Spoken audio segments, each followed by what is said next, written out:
Hello and welcome to a video review of a Mighty Max horror head, Mighty Max versus the Nuke Ranger. And this one is a little yellowed. In hand it is a bit more kind of cream colored. You can kind of see there is a bit of a difference there. I don't know if it's supposed to be that or if it's yellowing, because there's a little bit of a difference in places and in other places they're not. So I don't know if it's just the paint or if it is yellowing.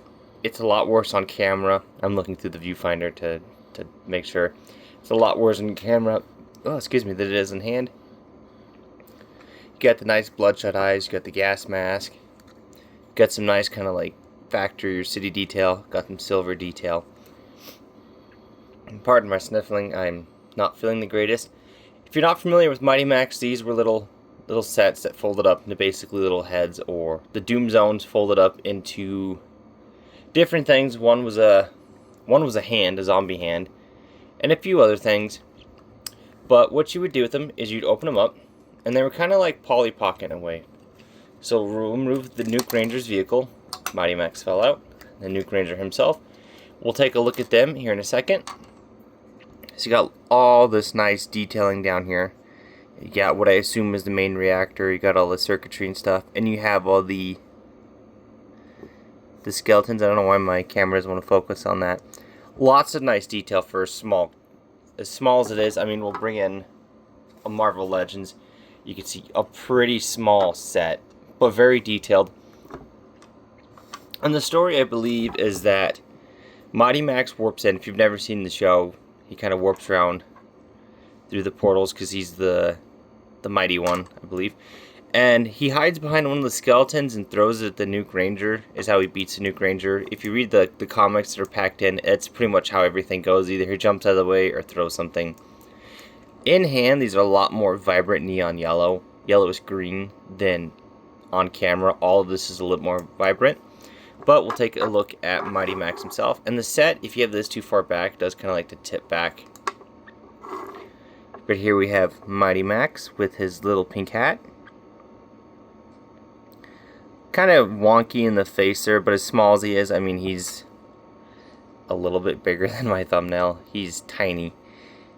No peg holes or anything. And I believe on the bottom, yeah, 92. So this set is 33 years old. Pretty nicely detailed for as old as it is. He does stand pretty decently.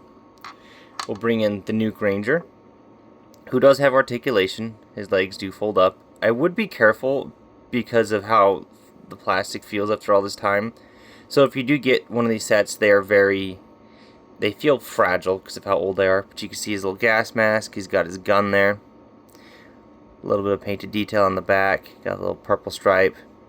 His little feet. And what you do with him is you bend his legs up, and you have his little vehicle, which does have a spot for Max to stand. He kind of stands in there loosely, but you can get him to sit in there. So you got the tanks there. Really no detail is exposed from when you had it in folded up in head mode. So you just take him, set him down, and he does sit nicely in there. Obviously doesn't peg in, so he's kind of in there loose, so he will fall out. But nicely kind of pegged in there. And you can kind of put him wherever you want. So we'll put Max right there. What I normally do when I have this open for display is I'll tab this in like this and have it like that, and you can basically do whatever you want with them. I do know that the Doom Zones have more to do. This is one of the smaller sets, and to fold it up, basically, you just want to I just take Mighty Max, put him in the reactor, take Nuke Ranger, kind of get him situated in there, take his little hover chair, hover pod. I don't think this has a name. I could be wrong, but I don't think it has a name. And then tab it in right over top, and there you go. Not a whole lot to these horror heads. Some of them had more than others. Some of them were pretty basic. I do want to get the Scorpion set. If you have ever seen the episode where they go to, I want to say it was like Las Vegas or something underneath, and they have the guy that was irradiated, and he had like the giant scorpions. I wanted to put this set next to the Scorpion set to kind of homage that, if you've ever seen that episode. I do plan on getting more of these. It's just some of these are kind of getting expensive. The The lizard set, I forget what it was called. That one is super expensive. There's the Mighty Max crushes the hand or grabs the hand. I can't think of what the name of that one is. There's the Chronosaur. There's Corpus. There's a lot of these. There's a lot of horror heads. They're pretty interesting, but not a whole lot to talk about. They are a smaller set, and of course, on the back you see Bluebird Toys, 1992, patent pending. You got the double M for Mighty Max. You got a little bit of a detail there. But yeah, a pretty fun set. If you can find any of these, any of the horror heads of Doom Zone for a good price, I would definitely go for it. Ignore that helicopter overhead.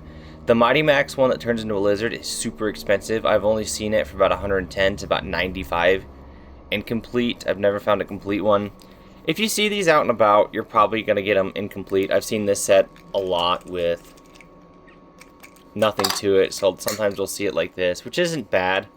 Kind of looks like a T-51 helmet from Fallout, but if you can get it complete, they're not too bad. I kind of overpaid for this one a little bit when I got it a few years ago. I paid almost 40 bucks for it, but you know, it is what it is. Mighty Max is pretty cool, and if you can find them, I would definitely get them. There is bigger playsets. I think there's Dragon Island, which is also expensive, and I feel like there's another one. And then they had the action figure ones that kind of sort of open up into playsets. Those are expensive, but if you can find them at a decent price, I would definitely pick them up. This has just been a quick review of Mighty Max versus the Nuke Ranger. Let me know what you think of this. Let me know what you think of Mighty Max. Let me know what you think of micro playsets like this as a whole. I enjoyed them as a kid.